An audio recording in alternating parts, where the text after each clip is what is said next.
It's not an overt full frontal attack on IVF, but it's more of an incremental death by 1,000 cuts approach. And the thing that concerns me the most is that they've gotten a lot of traction around promoting restorative reproductive medicine.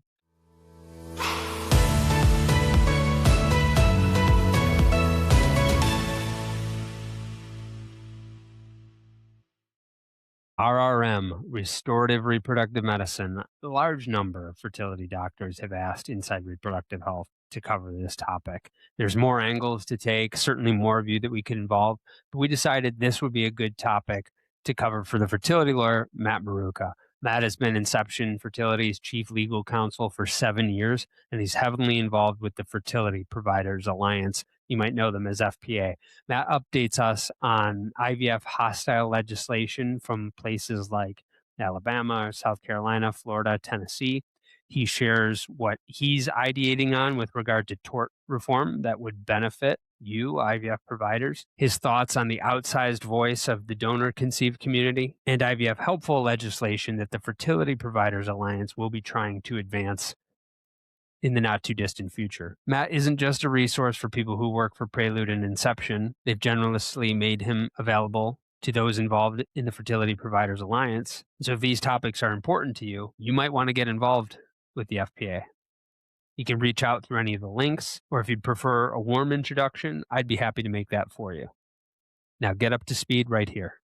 If you like the information in this episode, we're compiling so much more data on new technology in IVF, products, services, market analyses, info on mergers and acquisitions, and data on every company in the fertility space. Go to data.insidereproductivehealth.com. If your company isn't an IVF Heroes Universe sponsor, your competitors are so much more visible to your customers because we report on your category and we give that info to your customers. Go to data.insidereproductivehealth.com to learn more about other fertility companies or submit your company today. Don't be left out. Today's advertiser helped make the production and delivery of this episode possible for free to you. But the themes expressed by the guests do not necessarily reflect the views of Inside Reproductive Health nor of the advertiser. The advertiser does not have editorial control over the content of this episode, and the guest's appearance is not an endorsement of the advertiser. Most state legislative sessions sort of start at the beginning of the year and pretty much wind up by now, especially in the sort of more conservative states around the South where there's been more active legislation being proposed around IVF or IVF adjacent of legislation.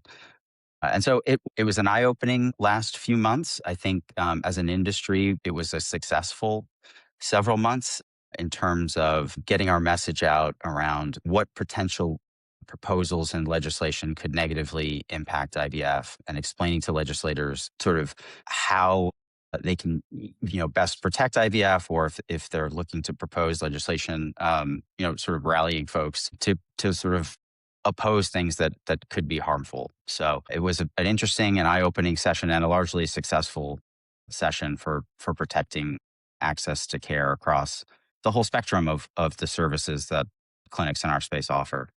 So when you say active, you mean active on the part of fertility advocates, and that they had to get involved in a number of areas because certain bills were on the table?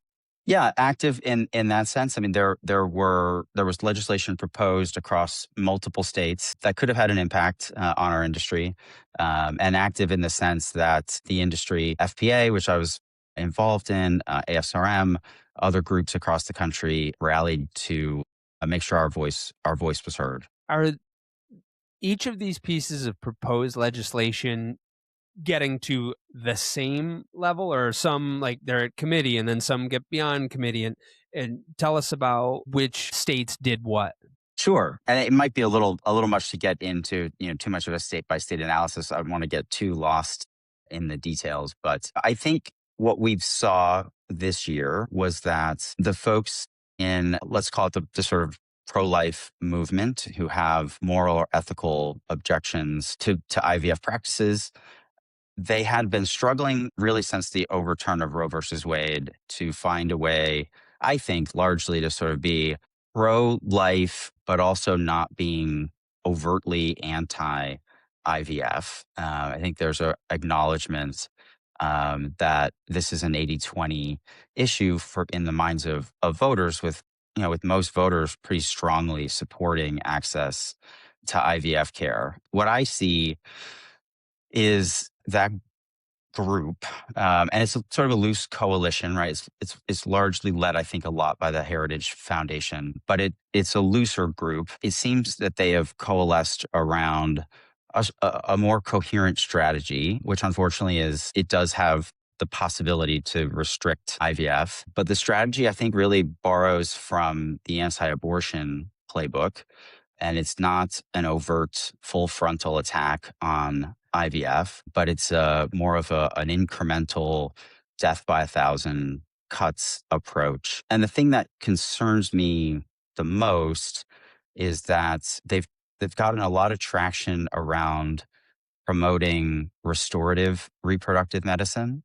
And that's one of the things we saw, to your question about what sort of legislation did we see proposed. We saw across several states legislation that was in various forms promoting restorative reproductive medicine. And it's sort of odd to say, so, how could you be opposed to restorative reproductive medicine? And sort of, if you take it at just the I think, everybody's in favor of trying to find ways to restore. That's what IVF providers do. That's what our reproductive endocrinologists do every day. But sort of hidden, if you look behind the curtain just a little bit at RRM and the proponents of RRM, you kind of quickly see that it's more largely driven by an ideological opposition to IVF, in particular, the creation of embryos that may not ultimately result in a live birth, whether that's because the families choose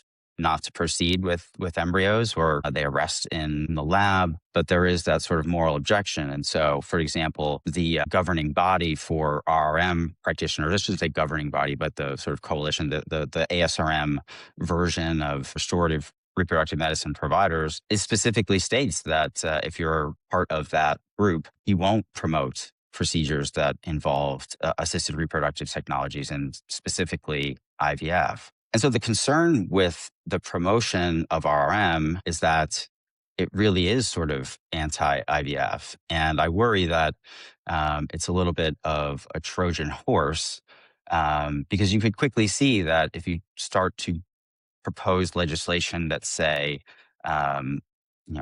promotes funding for RRM research, or that mandates RRM education for medical providers in the state, which is something that we saw proposed in South Carolina this year, that you start to see this movement to position RRM not just as on the same level as IVF, right? When it is actually a more restricted pathway to care, but you could quickly see how it could become a gatekeeper to IVF. So, for example, in Arkansas last year, an RRM bill was actually passed. It kind of slipped under the radar for a lot of folks, and that bill mandates insurance coverage for RRM care. But early versions of that bill would have mandated that patients proceed through RRM before being able to have access to IVF fertility benefits. And so you could see that, back to my comment about the Trojan horse and the sort of death by 1,000 cuts, the worry is that proponents of this, they have something that sounds great, that it's hard to oppose on its face, and then, but it could quickly become a gatekeeping, sort of narrowing the pathway of care for patients. And obviously that's, it's problematic. I mean, there are times when that's, waiting to try to go through treatments for things like endometriosis might not be in the best interest, given the sort of fertility window that a patient may have. And RRM also sort of ignores the fact that reproductive endocrinologists are sort of always looking for the causes of infertility, and part of the treatment modality is to try to address those things when that's the most appropriate approach to care. Is RRM always the muzzle of the Trojan horse in your view, or are there other issues that they're using to try to advance this death by 1,000 cuts? Sure.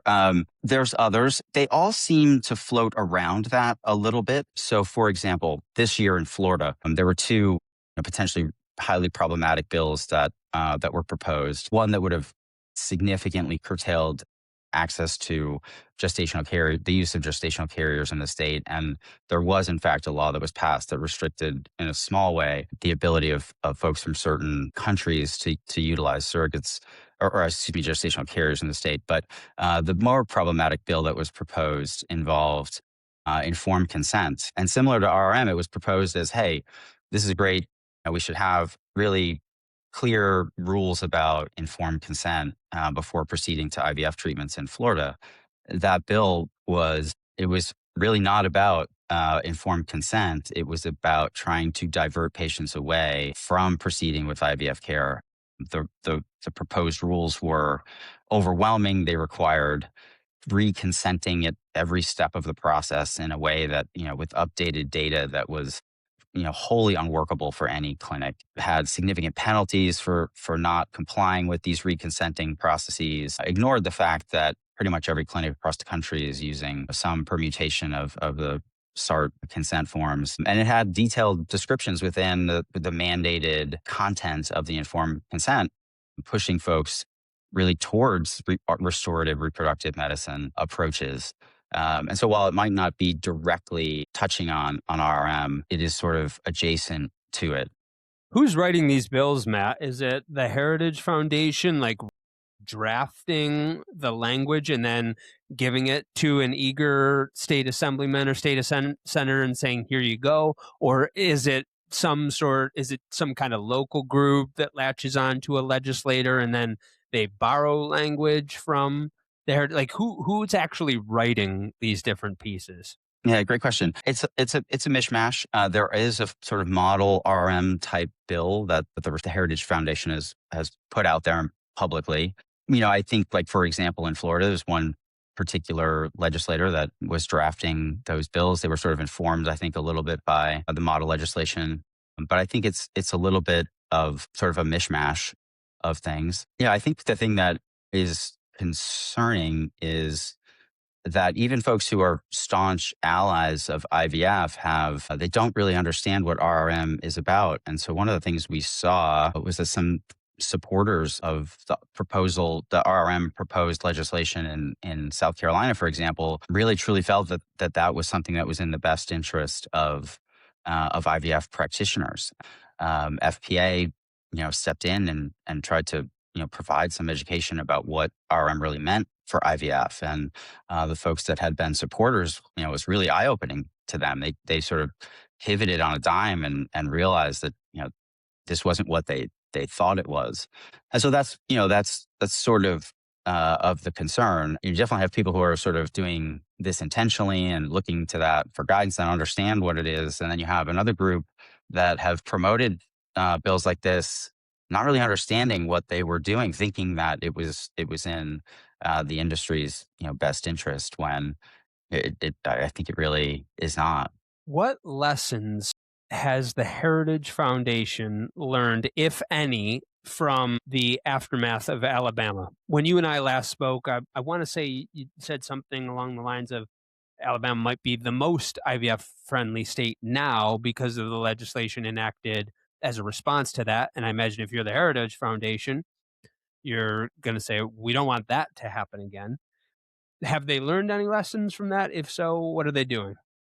Yeah, well, certainly in Alabama, I mean, there's definitely a push to kind of re-examine the scope of the protections that were put in place after the ruling. And it's interesting; it's become a little bit more of an issue with the state's attorney general race, with the chief justice who actually wrote the Alabama opinion now running for attorney general, and I think distancing himself a little bit from the ruling itself.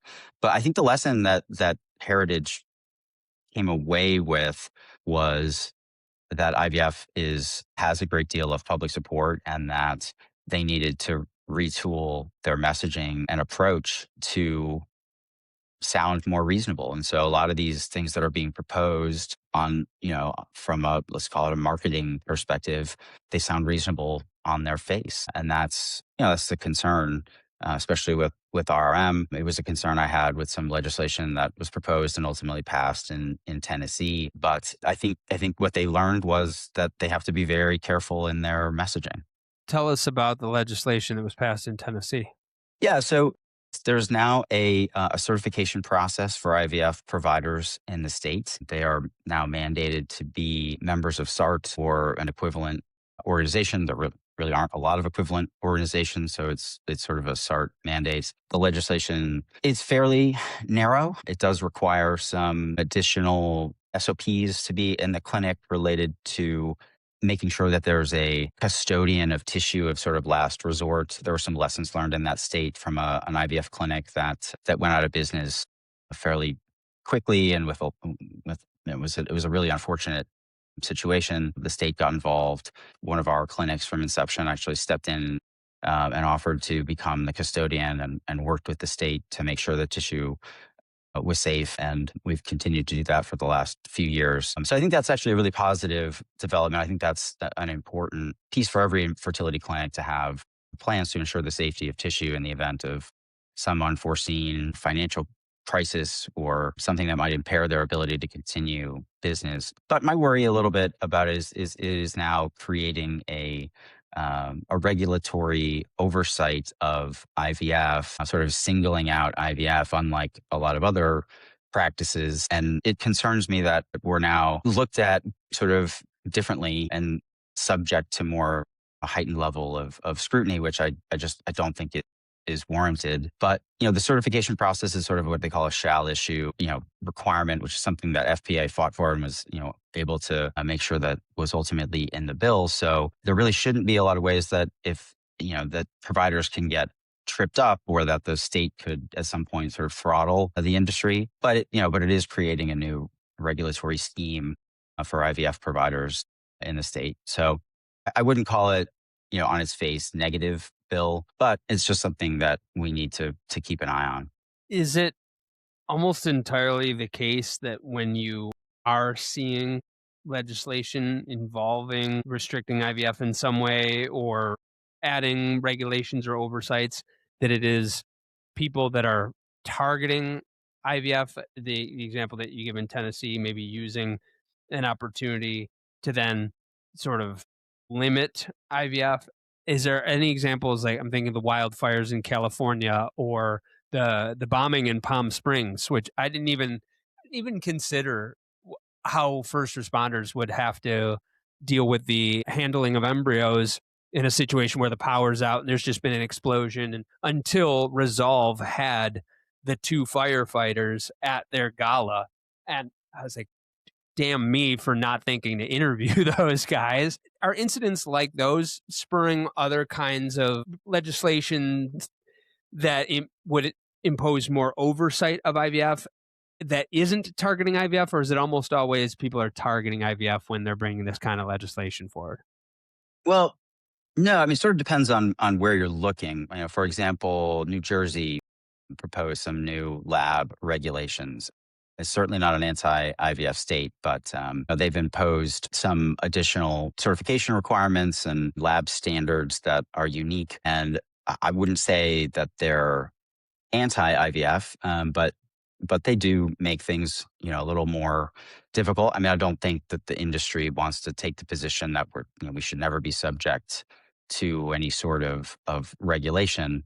But you have the practicalities too of being able to operate without being overly restricted. I wouldn't call out New Jersey as either sort of a positive or negative example, but there are instances where states are looking to just add formality to and expand the scope, frankly, of their regulatory oversight of the health industry in general. It's hard to say, if that's largely positive or negative until we see how it plays out. It wasn't a huge issue on the radar. There had been legislation proposed similarly in Rhode Island. Yeah, Tennessee was an instructive example to your question: is are they using things as sort of an excuse to regulate? And the bill sponsor for the Tennessee legislation last year, in last year's legislative session, proposed similar legislation to what was passed this year. But the original version of that bill was much more problematic. It would have restricted the number of embryos that a patient could ultimately create, would have prohibited genetic testing of any kind. And they seemed those issues were wholly unrelated to the issues that really became a problem for the clinic that had failed in Tennessee. And in the course of FPA's dialogue with the SRM's dialogue, I think that's how it sort of got pushed a little bit more in the direction of saying, hey, if you want to address what really happened, here's a common sense approach to making sure the tissue is protected. That's in all of our interests as an industry to ensure there's safe practices, whether they're our patients or any other clinic's patients, to ensure that there's safety for tissue. It's like I said before, it sort of depends on where you're looking. Is there any blue state risks that you're also seeing? I think of Igor Brusel as an embryologist turned attorney. It's a number of years that I had him on last, but there at the time was the donor conceived legislation in Colorado, which I think passed, which he said this is as threatening to third party IVF as anything. In his view, is that trend continuing, or are threats happening outside of this socially conservative Heritage Foundation pro-life sort of group? Certainly in that area on the donor side, we have seen Colorado. That was eye opening in Colorado that it became much more restrictive, and we have seen those discussions taking place in other states. To be honest with you, I think the biggest risk to IVF providers in blue states is the litigation risk. I mean, you have jurisdictions that don't have med mal caps that can become a major risk in the event that there's a litigation over lab incidents or things like that. That's my bigger concern when I think about the blue states. If you have an incident, the magnitude of the risk to the practice, I think, is a little more elevated than other states that have a little more tort reform. Would that make Florida like the worst state to do IVF in because you have the Heritage Foundation sort of threats and you have the history of over litigation? I wouldn't say it's the worst. We have a pretty large footprint in Florida, but If you didn't have those doctors that you have to be friends with, would you say it was the worst? no, I probably wouldn't. But it does make it challenging. It's increasing insurance costs. It is a concern, I think, across the industry, especially when I speak to other senior folks at different networks. There's definitely a concern. As we talked about the last time, there's a whole ecosystem of the plaintiff's bar that has targeted IVF clinics. And I think we're in a difficult spot where it's a highly emotional journey for patients. And it's easy to have, from a jury perspective, that to view the loss of tissue as the loss of a child. And so we have a little bit of a precarious posture just as an industry on the litigation front. And the plaintiff's bar has taken advantage of it. Back to the donor conceived persons issues, the Colorado law that took place went into effect apparently on January 1st, 2025, if my Google summary serves me correctly, is that it mandates donors consent to releasing identifying information to their donor conceived offspring at age 18. Are we seeing that beyond Colorado? Like, did that take off? And if not, why did it contain to just Colorado? I think that especially with egg banks and sperm banks that work across the country, I think it does wind up setting the approach indirectly for a lot of players in the space, just because that you have to, if you're going to have access to that market, you're going to have to comply. Having different compliance regimes for different locations becomes difficult and potentially unworkable. And so you wind up with a spot where a lot of folks tend to sort of follow the approach. But I mean, we're in a different universe than when most of legislation that currently exists, to the extent it does exist on this, where there was a thought that you could remain anonymous as a donor. Those days are sort of over, and I think the new reality is that there's only so much that you can do to really truly protect the identity of donors with facial recognition and DNA testing. So it's just really important that as donors get into the process that they're sort of fully aware and that they're given choices around it to try to stay de-identified. Right, we're moving away from the terminology of anonymous because of the realities of it, but to stay out of the process in the future. But yeah, it's definitely an evolving landscape and a place that we'll have to, as an industry, continue to keep our eye on. But are bills like this being pushed in different state houses, or you think the egg banks have gotten ahead of it more and therefore the donor conceived community is pushing for it in fewer places or not as hard? Yeah, they're pushing for it. That group is highly active and they're very dedicated and they have an outsized voice for their size. So there's a continual push. I don't recall off the top of my head all the states where similar legislation has been proposed. I know there were discussions in New York about legislation, but there's definitely an active voice in the space trying to push for those changes. When imagine, is it often a lawyer or a law firm from a private firm that would be helping to either through a lobby firm or some other kind of service that's involved in pushing these bills for, like, how are lawyers that are outside the government typically involved? It's a very interesting question. It's been an eye-opening process as I've gotten more involved in the policy space in the last few years to see how the bills are made, how the legislation is drafted. The legislators that propose the bills, their staff works.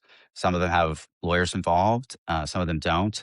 The legislation is typically, as it gets through the committee process, reviewed by sort of parliamentarian attorneys within the legislature, and they're commented on in that process. But I wouldn't say that I see that they're specifically drafted by lawyers at every instance.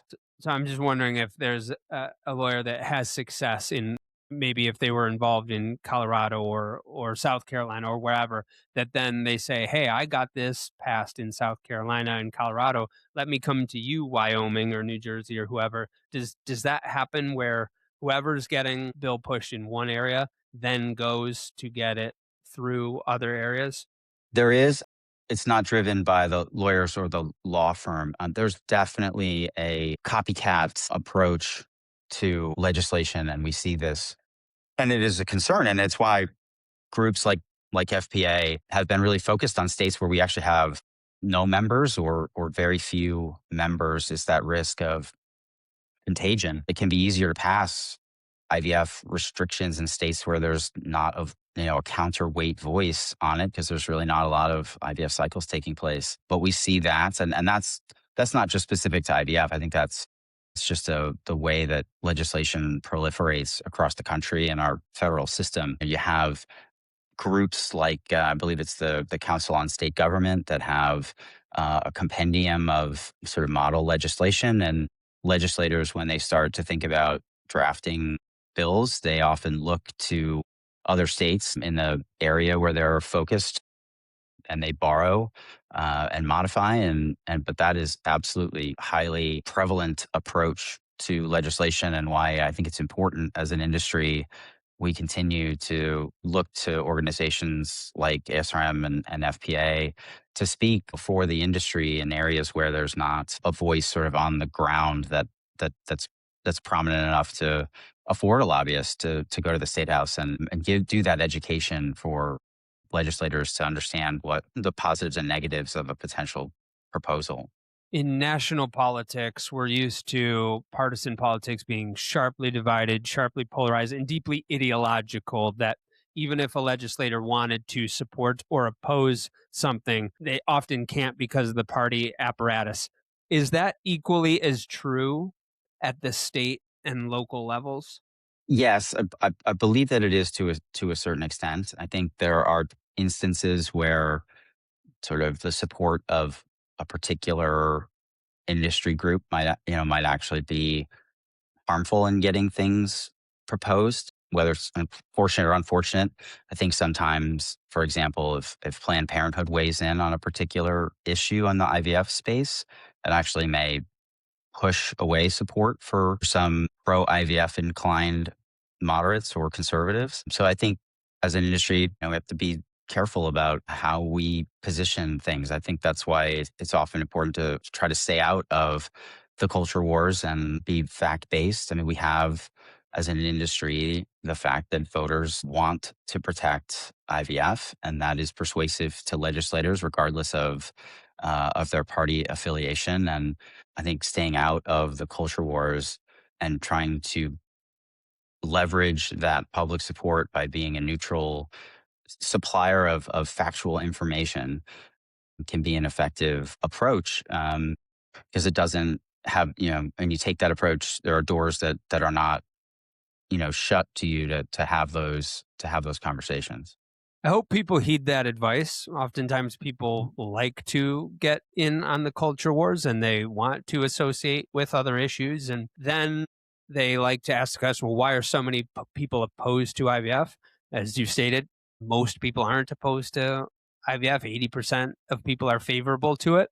But if you start to group in with other issues, then people have to take a stand on things. Some people are going to decide to be your enemy. I think it's generally good wisdom to not add to their ranks, and it is better to isolate your enemy than to galvanize other people to join them. With regard to legislation that we want to see, often when you hear about Resolve and ASRM and FPA, it's opposing different bills because you're putting out so many fires. What legislation does FPA want to move forward specifically?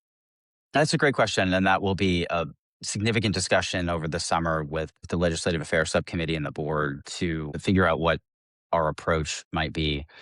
I think as an industry, you're absolutely right, Griffin, that we've been in many ways just having a defensive posture. There's definitely avenues where there are things that we could potentially support. I think the most obvious example would be mandating coverage, IVF coverage in the States. And so that has, we're seeing that's now the law in California.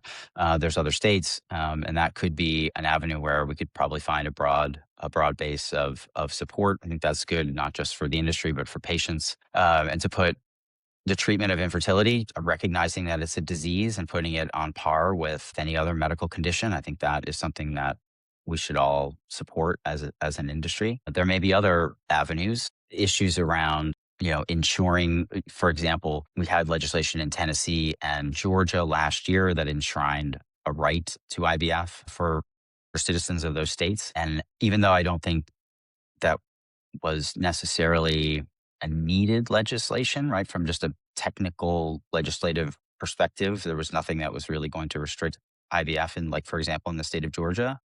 But to plant the flag that this is something that is we want to maintain access to, I think it's important sometimes to have that flag planted. So that's another area, and so there may be there are other approaches, but I do think that's something that we have to come together as to coalesce around those items and speak as a unified voice.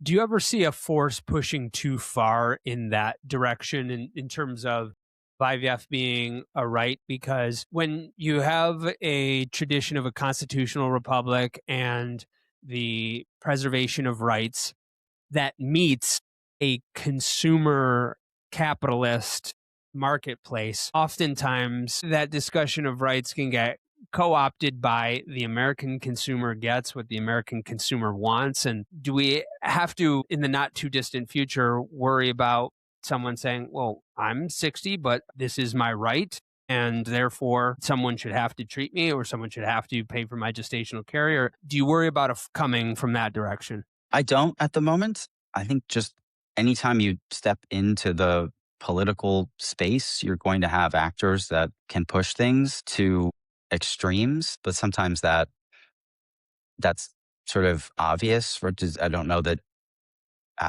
there's necessarily a need to guard against that as a primary focus of legislative efforts. I haven't seen anything that gives me that concern at the moment. You mentioned tort reform. Is there anything that can be done at a micro level with tort reform specific to IVF, or is tort reform always going to be something that's much bigger? It's always going to be like really big pieces or nothing. Can anything be done at state levels to improve the tort situation for IVF centers, or not really? It's a really good question. That specific question has been on my mind. It's a fraught issue, right? I mean, it makes sense on sort of on a logical level, but I think it could potentially be a hard sell for the industry to say, we deserve special protections. Especially if you're taking positions that we want to be treated like every other type of medical practitioner, recognizing that infertility is a disease and should be on equal footing and shouldn't necessarily be called out for special legislation. So it becomes a little tricky from a positioning perspective. It's definitely a question that's on my mind for sure. But nothing immediately obvious. Well, I think the issue you raised, a specific cap on med mal related claims for IVF providers. I think there's things that clinics could try to do to limit exposure. Having good terms and consents ahead of time. Trying to you know punitive damages or exemplary damages could help. There's possibility of trying to, in specific instances of lost tissue, trying to use liquidated damages. That position is untested. I think there's very strong arguments that those types of provisions should be enforceable in many states. It's obviously a state by state. For us non-lawyers, liquidated damages instead of equitable relief. So equitable relief could be, some amount that is unquantifiable or really hard to quantify, versus liquidated damages would specify. Yeah, it would specify the recovery for certain instances of it. I think it would have to be limited to lost tissue. On the malpractice side, injury to the patient themselves, you wind up with public policy prohibitions on limiting access to med mal claims. So that's a little bit trickier. Again, state by state, and things would have to be drafted very carefully. But you do run up against some restrictions. But from a lost tissue perspective, there's strong arguments that you could treat those as a separate class of damages that is specified, so that in a recovery, right, you'd have the contractual right to a specified amount of recovery, as opposed to, you know, having a jury or an arbitrator, depending on how you proceeded with a dispute, set that number. Is the majority of FPA's scope in this legal political realm, or do I just get this impression because often when I'm talking about FPA, I'm talking to you? Well, I think it's just because you're talking to me and I work with that group. But no, the board is highly active and tries to have their voice heard on other issues. I think just the reality is some of the issues that call for us to be unified tend to be more in this realm. So that's what's more publicly seen, right, in those efforts. A bug that I would like to put in FPA's ear has to do with getting networks to get together for large data set RCTs in a number of different things, which is very hard for companies to get networks to buy into right now. I'd like to put a little bit of social pressure on that. Who would you recommend on the FPA side that I interview? You probably want to speak to the current president, Lisa Vandola, or depending on when you have that conversation, Lynn Mason will be stepping in as president, I think towards the end of the year. So it'd probably be those two folks. Maybe I'll try to get both Lisa and Lynn on at the same time. How can fertility providers participate in what you're doing right now? How can they be the most helpful? What was wonderful over the course of the last few months is that when legislation was proposed in a given state, South Carolina is a great example. Their fertility providers across the state came together. They were willing to jump in to provide testimony. And Lynn's team at IVRMA was really helpful in pulling groups of physicians of REIs together so that we can speak. It's always best for state legislators to hear from the providers that they represent. And it's one thing to speak on behalf of the industry, but the voices that are the most impactful are the patients and the physicians in the state. And so being willing to step up and get a little training on speaking to legislators and going in and sitting down and giving that testimony when that's an option can be hugely impactful. We actually saw that last year in Tennessee. One of our physicians, Chris Montville, gave just tremendous testimony, and in regards to the bill that I had mentioned before, that was pretty problematic. And I think he was able to really make a difference. A bill kind of stopped dead in his tracks after he spoke. And he spoke from the heart. He spoke like a provider and a Tennessean, and it was wonderful, and it makes a huge difference. And so I think clinics that can have physicians that are willing to jump in and speak can make all the difference in the world. We'll link to the Fertility Providers Alliance. We'll link to your LinkedIn profile if people would like to introduction to get more involved in the FPA, particularly on the advocacy side, as we've discussed on the political and legal advocacy side. I will be happy to make that connection to you. Matt Maruca, thanks so much for coming back on the program. Thanks, Griffin. It was wonderful. Appreciate it very much.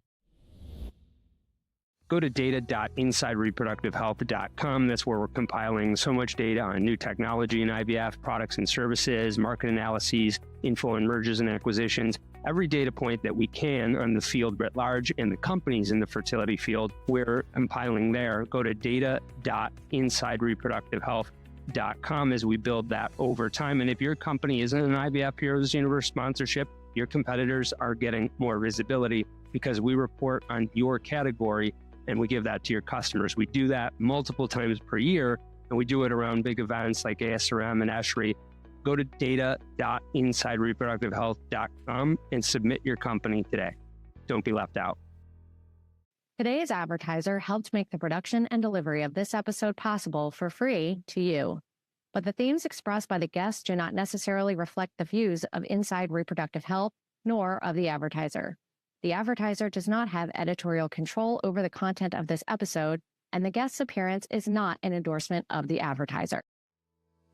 Thank you for listening to Inside Reproductive Health.